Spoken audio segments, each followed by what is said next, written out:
Association. One quick announcement.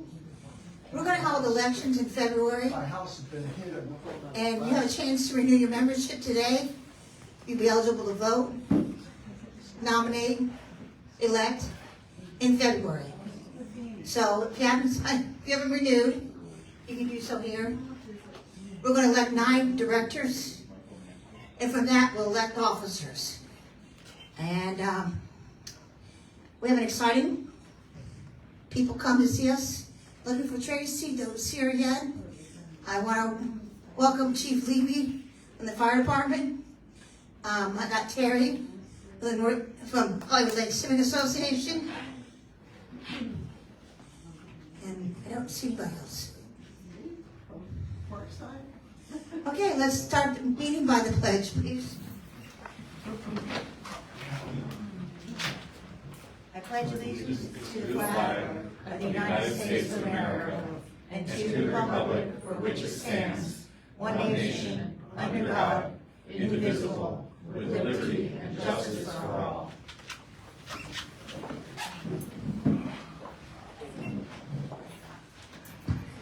Pat Dunn would like to give a few words.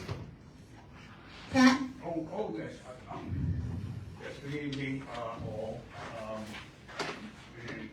The news today is that today is a National First Responders Day. And that is very important. It's a new day. And coincidentally, I want to say thank you and honor civil servants and law enforcement and PD, but also we need to honor the tragedy today that we found out we lost one of our brothers in blue in the accident today. And apparently he did serve in Hollywood at the beginning of his law enforcement career. So if we may, I don't have a prayer to say, but if we could just give a bow and a thought and a prayer to the officers and those in blue dare what those rest of us dare not do. Amen. Thank you. Thank you, ma'am. Thank you, Pat. Ladies. Thank you very much, Pat. All right, John? Sure. Our code officer? Hi, good evening, everybody. Want me to use a mic or what's my volume? Is that better? I think you're good. Oh, wonderful. It's not on? Push it.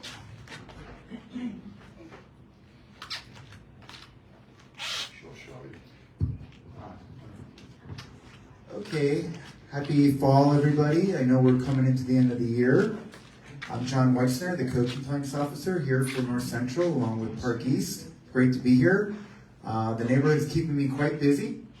It's a unique neighborhood, a lot going on, a lot of transition and things like that, a lot of rentals. I just wanted to, I know you have a great presentation here tonight. I wanted to be brief. I'll go over the code compliance statistics for the last month. For North Central specifically, there's been a total of 380 code compliance violations or actions. In my opinion, that's a lot. The most common issue is garbage by far, various Chapter 50 ordinance violations, along with parking, followed by nuisance, primarily grass and weeds, and then property standards.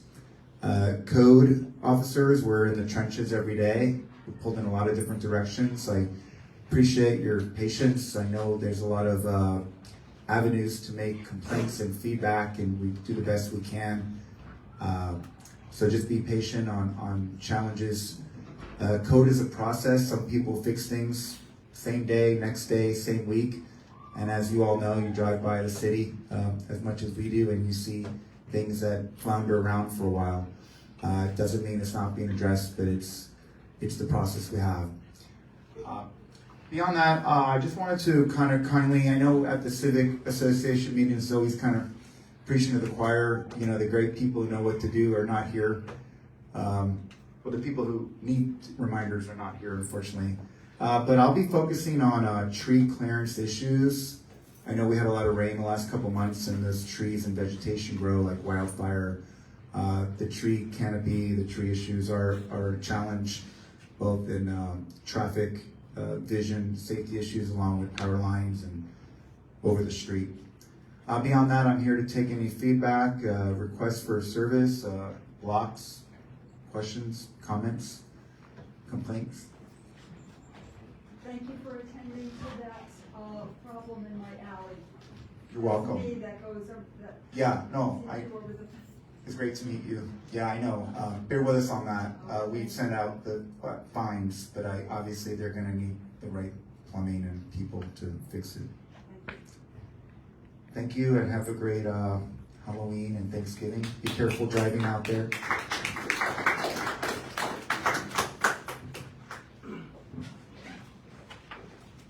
Diane Tiao. Yay!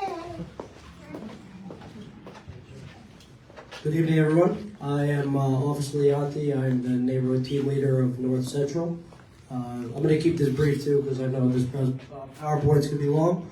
But just to go over the statistics for September, we had 2 vehicle burglaries and 2 stolen vehicles. I went over the reports for the stolen vehicles. One was a scooter, which, I mean, it's very hard to prevent that. If you guys own scooters, if you have a garage, or if you can lock them up, that's the best way to prevent that. For the other vehicle, majority of the time, these people leave their vehicle keys at their car, and people just try door handles, and if the door handle opens, they'll try to start the car. If the car starts, they're going to steal your car.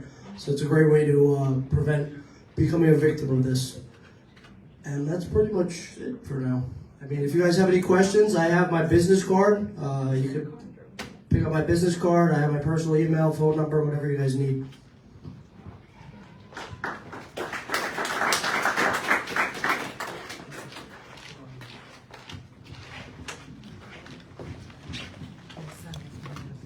And now, our presentation, we got Andrea Richard from the planning director, and we've got Cameron Palmer who's going to give us the presentation on the new process for development services. We used to have a meeting called TAC and PACO. That's all changed, but y'all have driven around, you know, you've seen the very large signs on Taylor and 26th Avenue. That's a part of the new process. And if you make sure you write to the email that's on those big signs and ask them for an invite to the Zoom meeting, that's how you're going to know what the developer's going to say. And now that, Cameron. Are you doing it or are you doing it? She'll do an introduction. Oh boy. Cameron likes a big introduction, so. Good evening, I'm Andrea Wingett, I'm the Director of Development Services. So I have the pleasure of overseeing the building division, the planning division, and engineering, which is engineering, transportation, mobility for the city. Tonight we were asked to come and just talk to the group about, as Patty said, the new development review process. A couple months ago, the City Commission modified how we do development of larger projects within the city and what process they have to go through. So you probably, as was mentioned, you've seen some different signage out there in the community.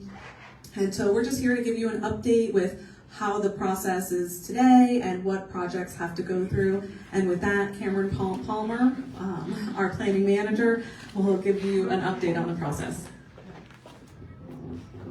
Thank you, Andrew. I'm trying to stretch this a little. Do you want me to click for you? Yes, thank you. Thank you. Good evening, everyone. Thank you for coming out and thank you for having us.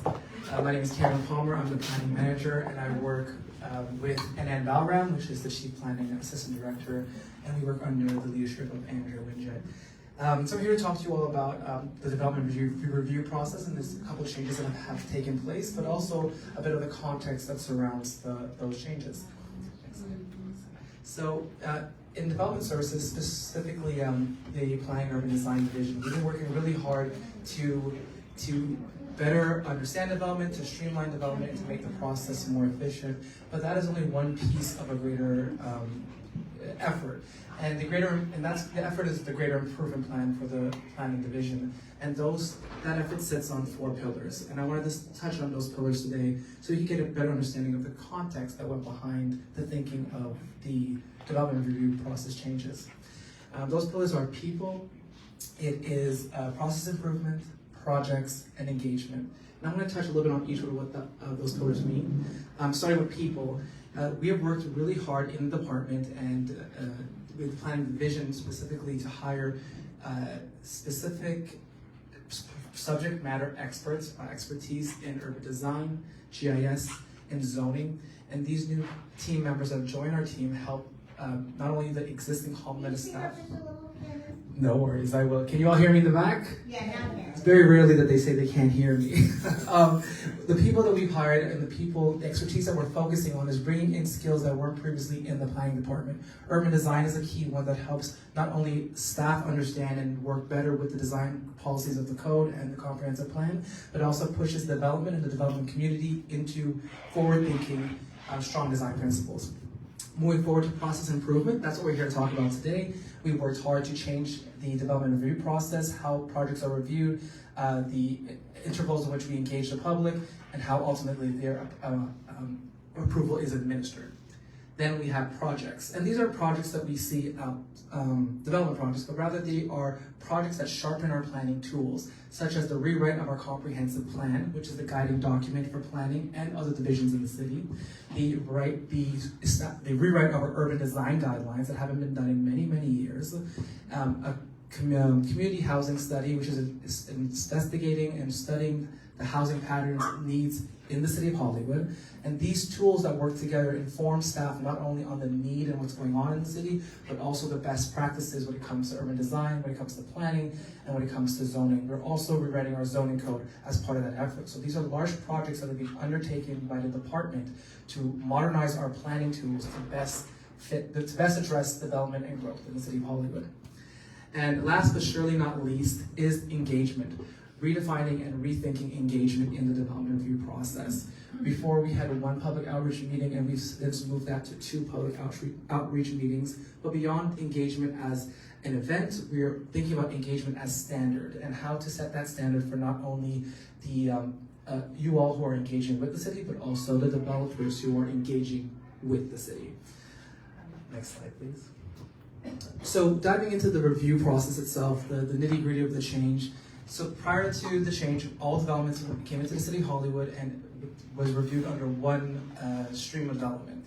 Now we have since sectioned out the development reviews to be more specific to the scope and the impact of the proposal that's coming through. We now have 3 streams: the administrative site plan review, we have the DRC site plan. DRC stands for Development Review Committee, and they replaced what you all may have known as TAC, Technical Advisory Committee. So we have the DRC site plan review, which is number 2, and then we have design and site plan, which is number 3. And on a sparks note, administrative site plan are for smaller projects that are more impacted, more contained. We have the DRC site plan process, which is for medium to large projects that are proposing as per the zoning code. And then the larger design projects such as variances, special exceptions, or projects that exceed 30,000 square feet, they are called design and site plan review. They go under design and site plan review, and those go onward to the board for final approval. But I want to take a moment to delve back on engagement. We've taken a long and hard look at engagement and how and when the public is engaged, and when city staff is engaged, and when we engage with the developer. And we've started to chart out a path that creates not only engagement intervals, but engagement standards. How should engagement look? When should it happen? When it's happening, what should take place? Previously, developers would have a public outreach meeting that they would notice.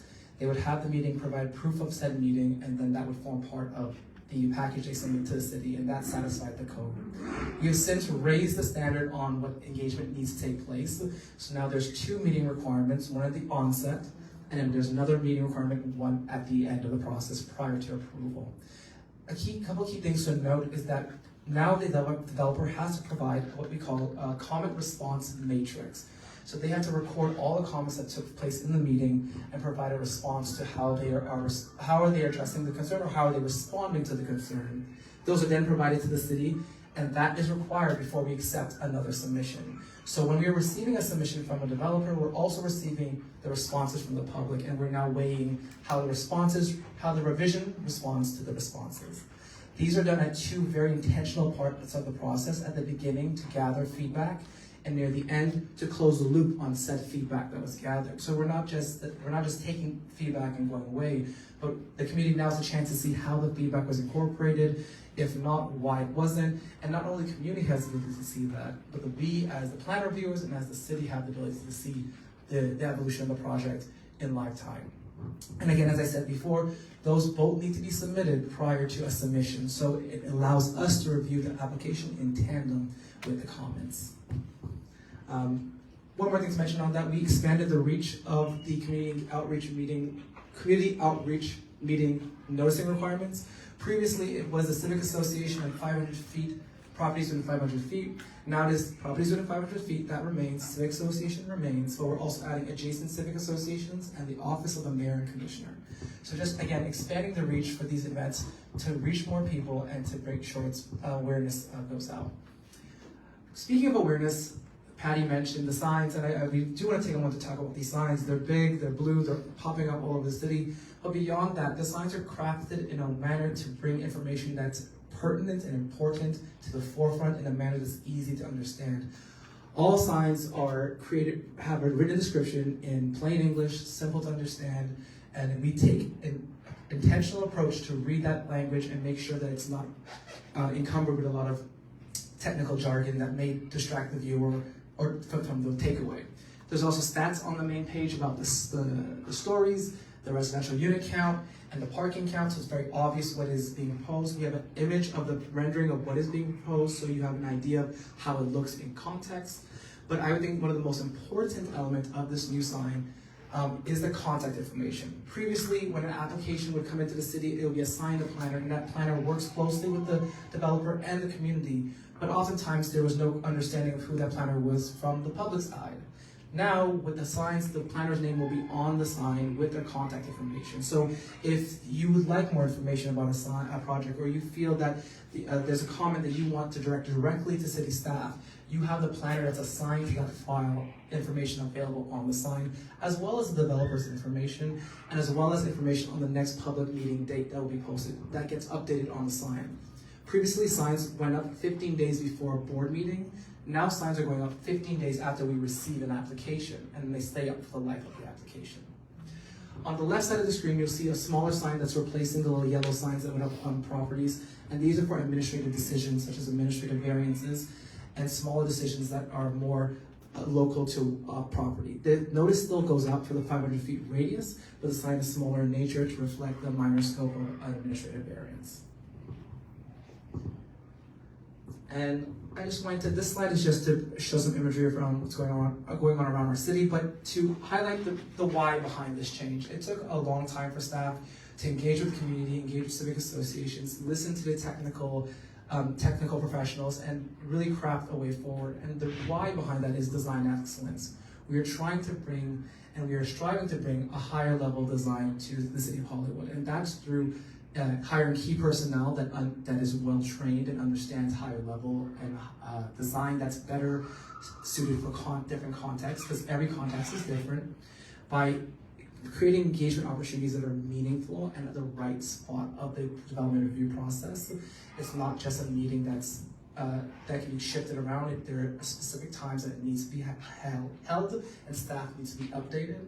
And by creating an open and transparent forum where applicants, community, and staff could all work together and communicate one with another through the posting of signs, through the available and open access of staff's contact information, and for the availability of information that's also going to be placed online.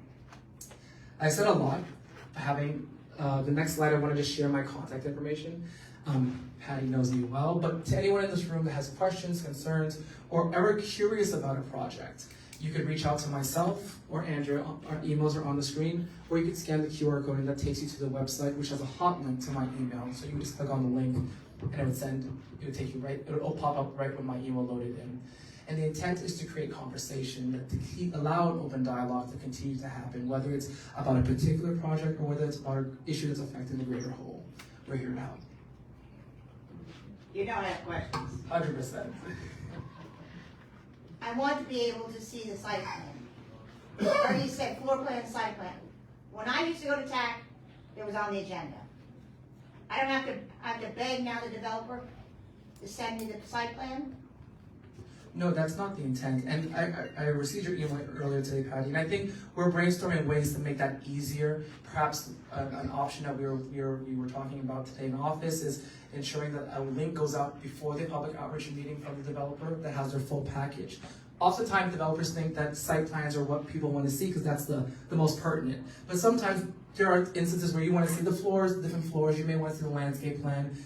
Those are elements that have different details and different information, and we can definitely arrange for a system where those go out in a package before the public outreach meeting. And the notice, to go to 500 feet? Does it also have to go to the Civic Association? Civic Association? I didn't get two. Oh, The one on 26th Avenue, I only got it to the resident. I didn't get to my Civic Association.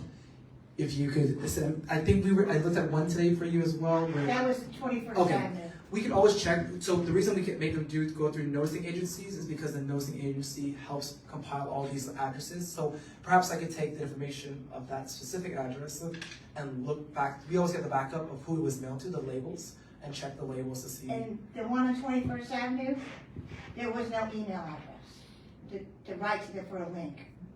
For the applicant or for The one on citizen? 21st Avenue, yes. And on the Sunshine Board, the email address was inaccurate. It was ALIX at whatever. Right. It's supposed to be ALIS. Okay. And at the meeting, they argued with me. They said the Civic Association, I saw that, but I didn't receive one.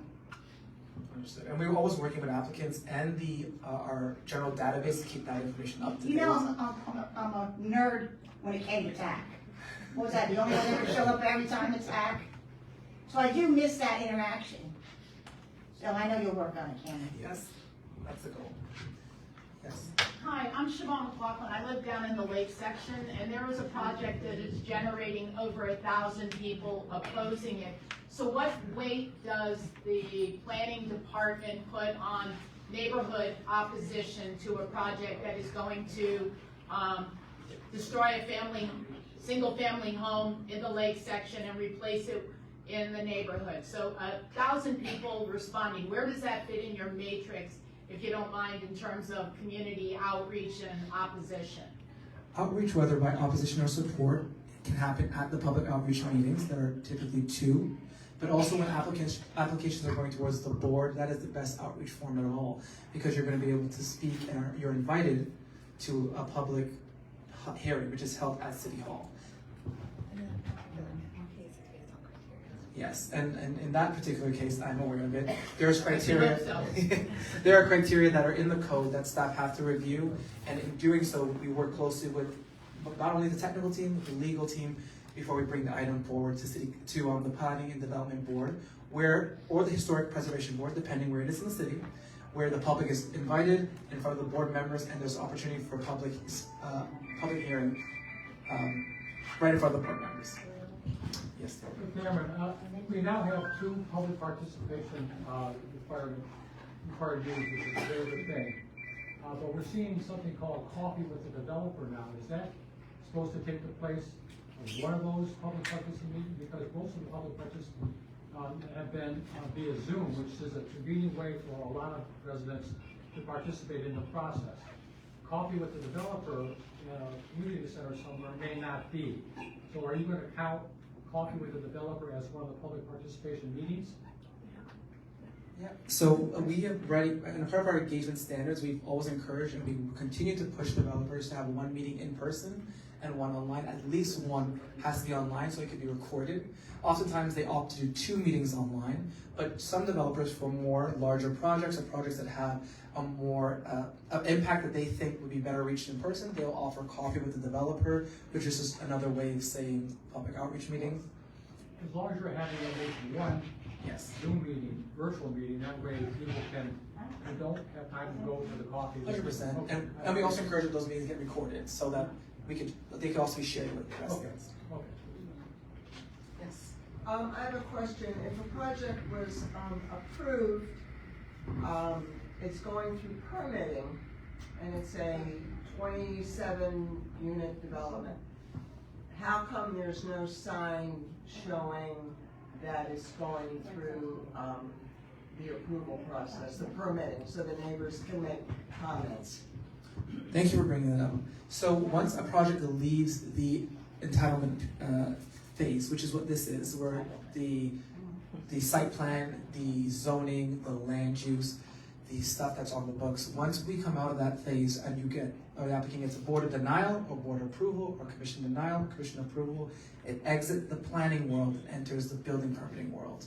And in the building permitting world, then at that point, the applicant submits her permits and undergoes inspections, but the signage that we're speaking about here applies to the process that happens before approval. And if a project was approved with caveats, like no short-term rental and some setback concerns about parking and also drainage, when does that come into the permitting? How can I find out what's going on? Regarding how you could find out, so building permits are not posted in the same way that we do zoning plans and site plans. However, freedom of information requests can be made for building permit plans because they're larger packages. But also keep in mind that at every stage of the building permit process, there's inspections. So to answer your question about setbacks and whatnot, there would still be a zoning inspection, a structural inspection, HVAC, mechanical inspections. And this would be before they are allowed to give them the permit.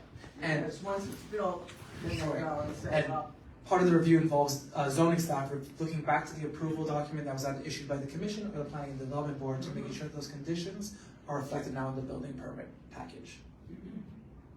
So Cameron, just to follow up on your last question, so if a project is approved with a traffic, with a covenant or deed restriction that it cannot have vacation rentals, yet it's built and it's suddenly having vacation rentals, what recourse does the city have? How's the city dealing with that?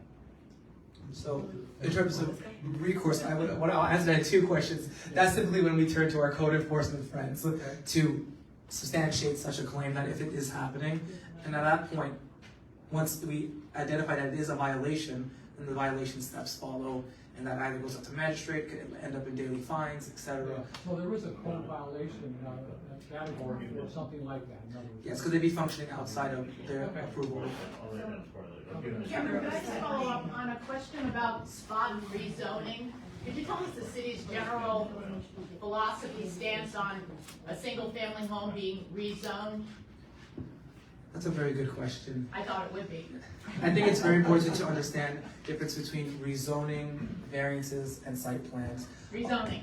So for the sake of rezoning, a rezoning is when someone submits a request to the city to rezone a parcel, change the color on the zoning map.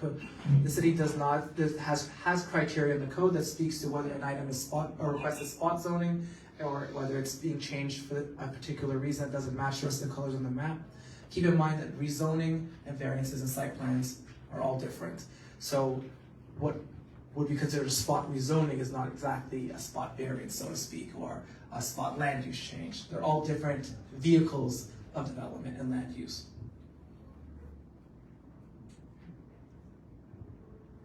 So in the middle of a block, rezoning would be an issue? Each case is site specific, but the code does discourage spot zoning. It does discourage? Yes. Thank you.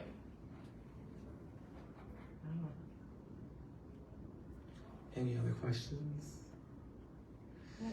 I have a question. Does planning and development take into consideration all these high rises that are going next to these teeny tiny 2-bedroom houses and taking all their sunlight? So when we If you look at the monstrosity next to Beachside, there's a little house right next to it, and it's been uncovered in dust, and then there's another L-shaped apartment complex, which is also, it looks so silly. No, I definitely understand, and we've heard this a lot from the community, and we worked really hard with our staff to encourage a good design, but planners and the city's planning division have to work within the confines of the zoning and land development regulations, the code, and the code is set by city commission. So when a property is zoned a certain zone, whether it be single family, multifamily, or multifamily but has an existing single family house on it, when an applicant comes in and requests a development application, we have to review it based on what the zone permits. But one of the key elements of our review involves compatibility and design, and we work our best with the applicant to tailor that design within the confines of what the code allows us to do, to make sure that it's as appropriate as it can be based on what the code allows it to be. So basically, if you're in the rack, you're screwed. I would not For say these developers coming in. I mean, I get phone calls every day for our house asking to buy our land. Then as soon as they do, they're gonna put up 72 units, like what's going up in my backyard. It's pretty scary what's going on in the city of Hollywood. For single I mean, I feel like I'm being pushed out. Yes, they're trying. Yeah, you made a statement at the Lakes Civic Association when the man was asking you why they're only building one-bedroom apartments. You said they're building multi-units. That's not the case in the 2700 block of Polk. There are two buildings, both 44 units, and they're all one bedroom. And I spoke to you at the meeting. They're one bedroom with two toilets. To get the parking, they bought the lots across the street. So it's not true you're not only just building one bedrooms. That's just 88 units of one bedrooms. So that's a very good observation. When we get these applications before us, again, working within the confines of the code provides us the minimum size of unit and the average size of the unit. But the code does not specify how many different unit types that an applicant brings forward. That is left up to the market. So while staff strongly encourages applicants to think about 2 bedrooms and 3 bedrooms, and we do implore them, and it's a comment that reoccurs often, at the end of the day, legally, there's so much that a suggestion can, there's only so much that staff can suggest without crossing legal lines. Get that fine line. So when a building in my zoning is zoned for 55 feet, however, and 5 stories, however, you allow quote unquote amenities, which adds another floor, which adds 2 more shadow, which would be a pool, showers. Is the city gonna ever address that? Because that seems convoluted to me, that you're only allowed 55 feet, but you can put a dressing room and other rooftop amenities. Should be 5 stories is 5 stories, period. I hear you're speaking about the encroachments that could go past the height limit of a zone. The good thing is that in a couple of months, we'll be starting our engagement process for the zoning rewrite. And at that opportunity, comments like that can be folded into our engagement activities, so we can start polling what are the issues with the code, what's working, what's not working, where are the pinch points, and then we could start working at the right point, which is when we're doing the code rewrite. But things like that, we've heard that often from many different angles, and that kind of feedback, we're actually logging it, but the time to act on that feedback is during the code rewrite. When is that? So right now we are gone out to market. We are still looking for our consultant, but it's on the books to happen. To start this year. To start this year, but to really take off. Next year, this fiscal year. We're already in our fiscal year, but to start, let's call it in 2026. Cameron, can I ask one last question, maybe about the engagement process? Yes. Again, going back to the project I was referencing, the first outreach meeting was an absolute, utter disaster. Are there standards that the city requires the developer or the applicant to meet, as in signing in, answering all the questions, making sure that people are, is there a standard that the city will say this is an adequate outreach meeting?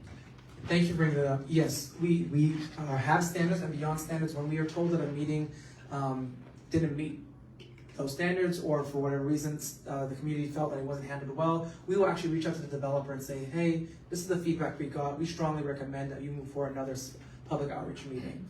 We also encourage them to record the public outreach meeting so that staff can then review it and see where did something go wrong or was something misinterpreted? It just allows us to have a better understanding, have a record of what took place. But yes, we do push for those standards, and we have something called a terms of reference. Essentially, it's like a how-to host a public outreach meeting that we give to developers when they start the process. So rather than attend the Zoom meeting, you can watch a recording of it to make sure. Is that what you're facing? Staff always endeavors to attend at least one, but we want to make sure that we have a recording so we could have it on file as well. Yes. The letter I got for the property on 26th Avenue, they said they want us to submit questions to them before the meeting.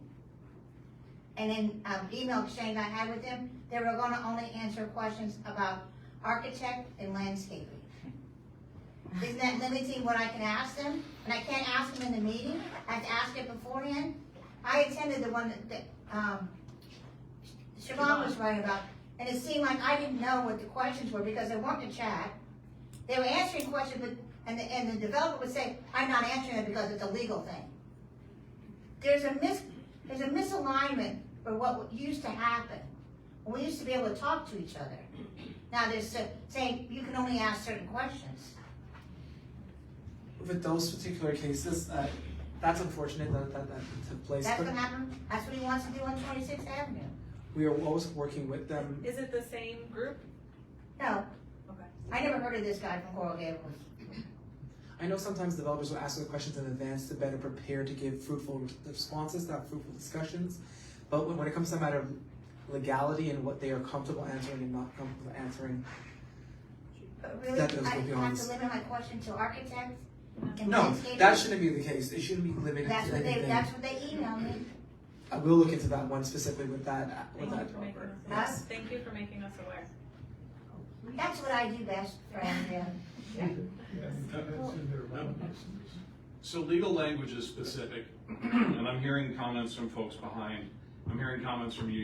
Your wording is endeavor, that the staff has endeavored to look and review. I work in operations. If you have a standard, it's required, not endeavored. You know, so and the developers are encouraged. If we have standards, we have requirements, not encouragements, not endeavors. So can you address that as opposed to, these are, I mean, with large developments, small developments, neighborhoods change. So as these changes come through and you deal with loss of sunlight and your house is surrounded, or 80 units of single families or 80 units of single units are put in there, and suddenly you've got 3 and 4 and 5 people living each one of them, there are requirements. So can you address requirements, standards, as opposed to encouragements? Right. So the requirement is 2 public outreach meetings. Okay. The requirement is 2 public response comment matrices that we see what was said. Okay. The requirement is that the signs go up on the property. Okay. The standards that allow for a little bit more flexibility is whether you have them both virtually or both in person. Okay. And that's to allow for a bit of flexibility based on the context and the neighborhood. However, we encourage that one is virtual because we understand that virtual has become a great forum to share information and record information. So we offer flexibility in certain elements of the policy to ensure that we're not handcuffing the results. So, because in certain communities, people prefer to come out in person. So if we were to say it has to be virtual, then it would be disadvantaging those folks. But then on the other hand, we've heard a lot from especially from Patty, that she likes to come out to the virtual ones because it's more convenient. So saying that it would be only in person would handicap those folks. Understood. So we try to provide flexibility, but to your point, we do have certain standards that are concrete, and that is the public response matrix. And when we receive that, and let's play it out. For example, if a meeting goes awry and we get the public response matrix, we review this matrix. Staff is reviewing this alongside the development, and at that point, we could take a sober pause and say, "Hello, Mr. Developer. It seems that there are these comments received, but I'm looking at your plans and I don't really see the correlation." It slices an opportunity for staff to have a conversation with the developer and to even perhaps redirect them to have another public meeting. And I've done that with some of my files. You know, I know you think you did a great job with the public meeting and it went well, but I've heard a little bit otherwise. So why don't we clear the air and do another public outreach meeting? And typically they respond really well to that. It's giving staff the ability to opportunity to pause, have a sober reflection, and to review what was said. So does that become consequences then, or not? doing what they're supposed to do with the meetings? No. By use? Time is money for applicants, but beyond time, time is money. We have the ability in our code, in this new development process, that if a developer is, perhaps there's a misunderstanding about what a public consultation is, or staff is not getting the result that satisfies the requirements of the code, then we will then proffer the item to go before the Planning and Development Board. What are the standards for that? How many people need to complain? Is it a percentage? Is it anybody complains? So staff reviews the outputs from the meeting and the recording of the meeting, and then we could determine if that was a fair public outreach meeting. Based on? Based on how a meeting is supposed to be run. Was there a proper introduction? Was there just presentation of the files? They provide us the PowerPoint as well. Remember, every public outreach meeting is a bit different. They can present things differently. Every developer is a bit different. But if the fundamentals are communicated, what the application is, what the timeline is going to be, and what comments and questions are collected, then we work with the developer and with that to determine if it was a fair public outreach meeting, as well as noticing, of course. Yes, sir. You keep mentioning you're working with the developer, but I don't hear you mentioning working with the citizens. The other question or comment is, we all know about lobbyists. And does it really matter with all this pre-work before it goes up, because they're just going to lobby the commission? Is they're pretty strong. Both fair questions, and I do apologize if it's coming off that we're saying too much working with the developer. The whole effort of making these signs and creating multiple engagement opportunities was to hear from the community. When we were doing this process rewrite, a lot of things we heard is that the community wasn't feeling heard. So creating 2 public outreach meetings allows for that opportunity to happen. But also, I mean, having a planner's contact information on a sign gives you a direct access to their office, to their line, and to ask questions, and to have the ear of the person who's reviewing the file. But to your second question, planning staff, irrespective of what goes to the board, planning staff are held by a code, the American Institute of Certified Planners, and the American Planning Association. And when we provide our staff reports and we provide our planning opinion, it is just that, the planning opinion of the planner. What happens beyond that with the elected officials and at these board meetings are just that, what happens at those meetings. But from the Department or Division of Planning, we act based on what the code criteria says and what our professional conduct outlines. Okay, so back to 2600 blocks of Taylor, where they're putting up 33 units, and you have a beautiful sign up there on the avenue and on Taylor Street.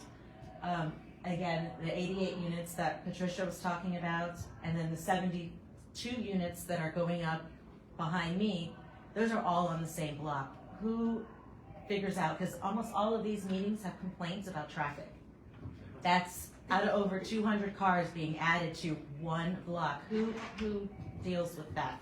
So our Division of Engineering, Mobility, and Transportation reviews all projects that go to the Development Review Committee stream.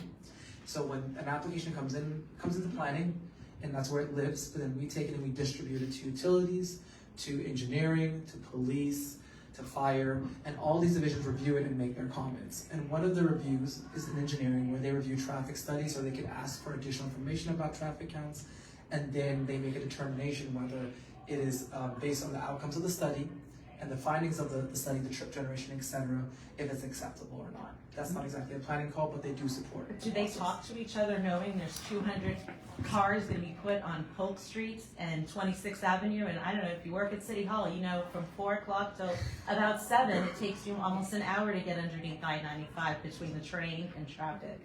So do they all talk to each other? Do they know there's 3 projects going on in the same neighborhood? So it's the same division. They know that there's multiple aspects going on, but also when they submit a methodology, so a developer will submit, hey, this is how I'm going to do my traffic study.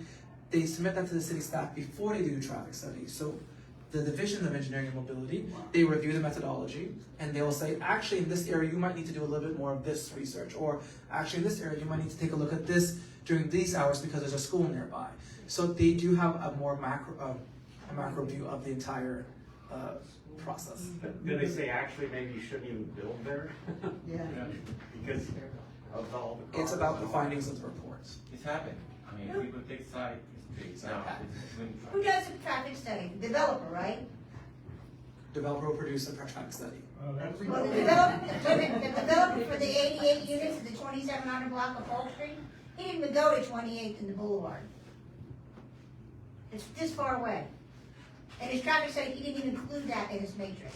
Keep in mind that when the traffic studies are submitted, they do get sent to the city's consultant for another review as well. So we do have two traffic consultants looking at this. The developer will say what they propose, but then the city's traffic consultant reviews what is proposed and advises if it makes sense, or if there may be conditions or safeguards that need to be placed on top of that. A consultant versus staff person?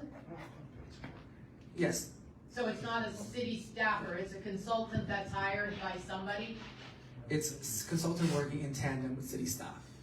but not city staff. Depending on the scale, scope of the project, it could be city staff or it could be a consultant. Well, what's big scale? What's a good scale? I mean, a 4-unit place, I know it's not a big deal, but again, like these bigger projects of 72, 88 units, the 200 and something in front of South Broward High School at that horrible intersection as well. Who decides what the scale is? So the engineering division has thresholds. Unfortunately, I don't have those thresholds on me, but there is a methodology that they determine whether this is an item that's going to a consultant or an item that they keep in-house. Are those consultants paid by the city or by the developer? That's a cost recovery. I think I could get Andrew to explain that a little further. It's fine.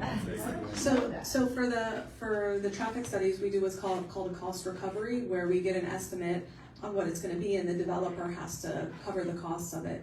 But it's not something that they're directly involved with or the city's not involved. The analysis comes back to the city engineer or the city's traffic engineer. They review it, they go over it, and they approve anything that goes back out on the traffic. And it's common for cities, especially like us, to use consultants in a variety of ways. Within development services, we have we have consultants in our building division who help do some of our trades review. We have some consultants in planning and zoning who help do permit reviews here and there. We have consultants in engineering who also do some plans review for projects, and who also, we have what we call a wheel for our traffic consultants if we need certain traffic studies or analysis, something like that. It's the word consultant. I mean, I think what you need to do is specify consultants hired by. Consultants hired by the city. Yeah. Yes. But that's important. I apologize, thank you. That's who they answer to. Yes, they do. Okay, I mean, are they answering to the developer? Absolutely not. They answer to the city. Thank you for the When clarification. you use the word consultant, it's real important to tag that on with, here's his band. Noted, thank you. Yes. What's your percentage of rejected versus approved plans? I mean, is everything coming in getting approved, or is it 50-50, 25, 10%? What's the percentage of approved versus rejected? Completely, project stopped. I don't have that number off the top of my head. However,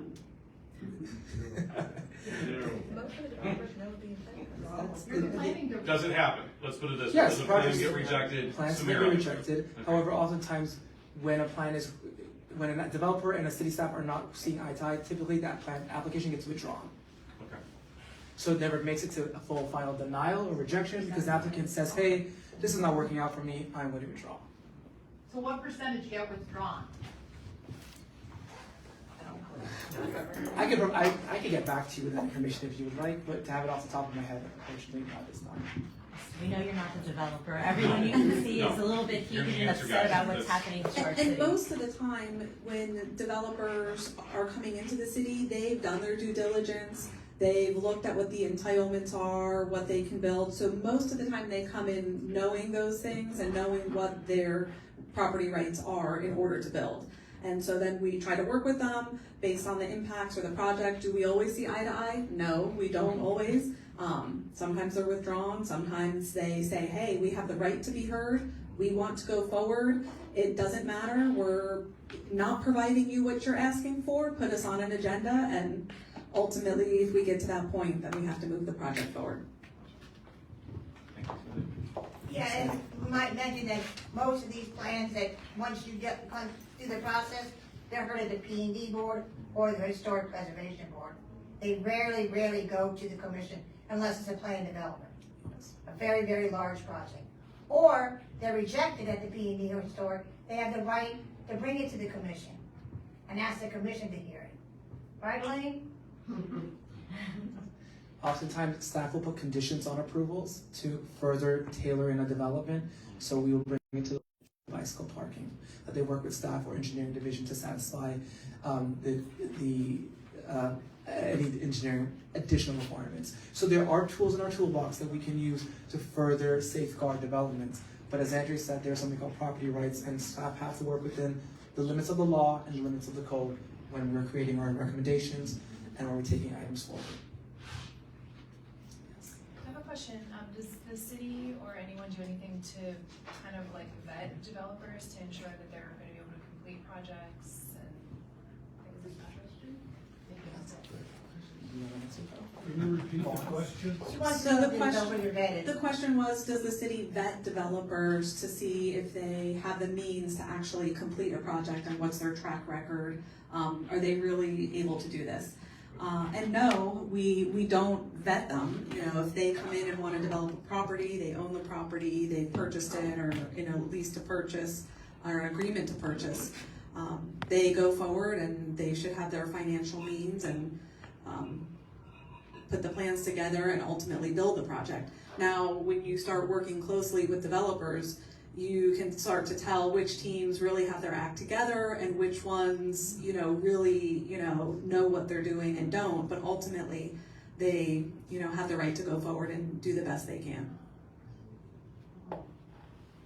The only time legally that the city can vet them would be as if the city is involved in some contractual relationship or they're doing some type of property improvement program for one of the other departments, something of that nature, where then they would have that right from that, we wear the regulatory hat in everything we do. We're not so much wearing that other entrepreneur hat or landlord tenant hat.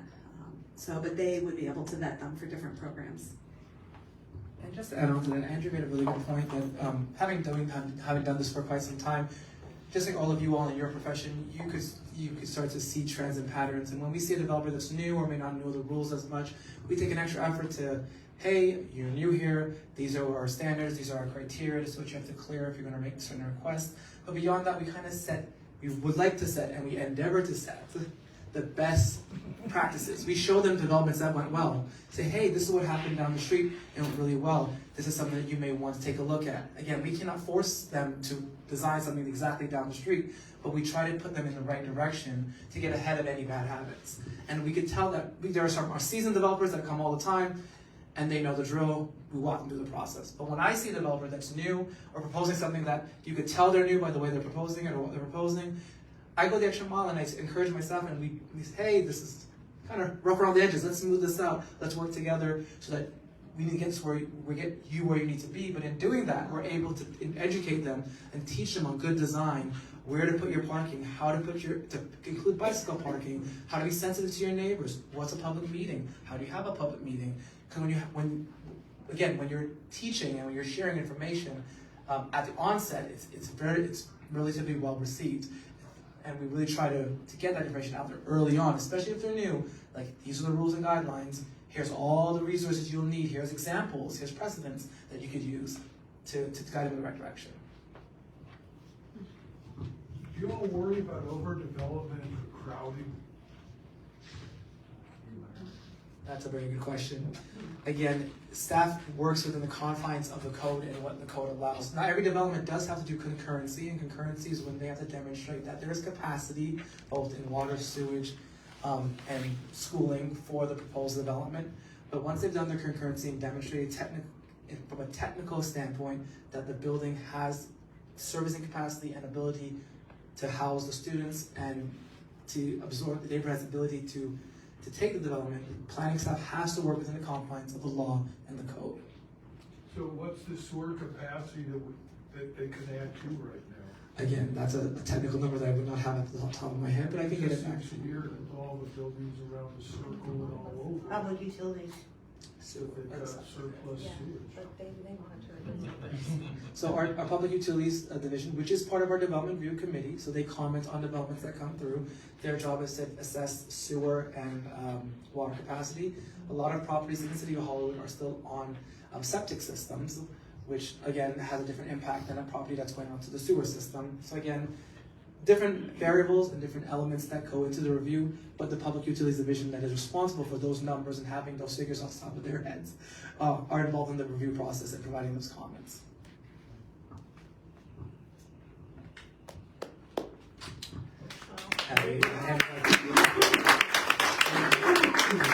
Any questions, you can reach me on the screen. I'm more than willing to talk. Thank you, Cameron and Andrea. Don't you love coming to learn? Yeah, I'm gonna give you on what you want, Alex. We have a surprise for you. Okay, 1 second, I wanna just make an announcement. Go ahead. November 25th, we're gonna have a very, very special meeting here. With Fire and Memorial Hospital, we're gonna use the gymnasium to do the CPR and the electric thing. So we're gonna have, it won't be a general meeting. It'll be here to teach people CPR. With a card? Huh? With a card? I'm sorry. With the card. Oh, yeah. Ask Chief Levy, you know about that program, right? Yes, ma'am. Can you want to address the people what we're going to have? Because we're very excited to be able to get the gymnasium to do, because you know we could never do this in this room. Why not? Good evening, everybody. For those of you that I haven't met, I'm Jeff Levy, Fire Chief. I've been in the city for about 5 months now, actually 5 months and 2 days now. But the program that she's talking about is we partner with Memorial Hospital to do the Hollywood Heroes program for CPR. And what that is Memorial Hospital will partner with the fire department. We'll come out and do free CPR for the community.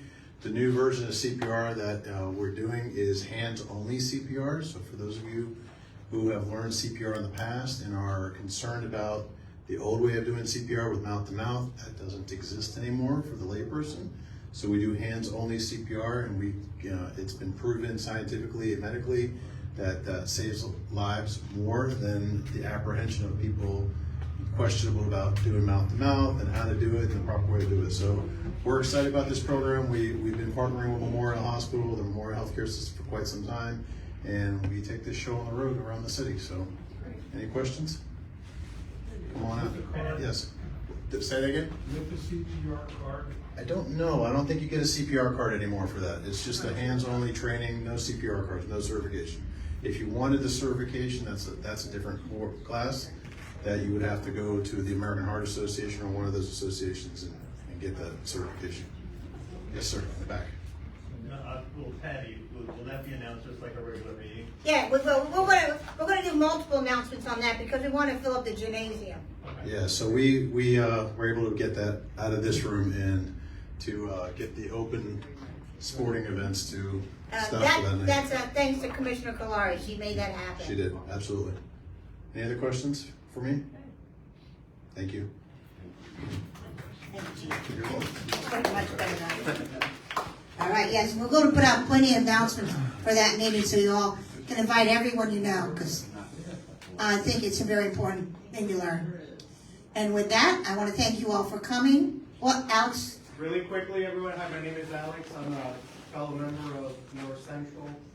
For those of you that don't know, our fearless leader celebrated her birthday earlier this month. And so we have cupcakes. Please disregard the single-use plastic containers. I will dispose or recycle them correctly, I assure you. And so if we could really quickly just sing her happy birthday, I know Patty would really appreciate it. Happy birthday to you. Happy birthday to you. Happy birthday, dear Patty. Happy birthday to you.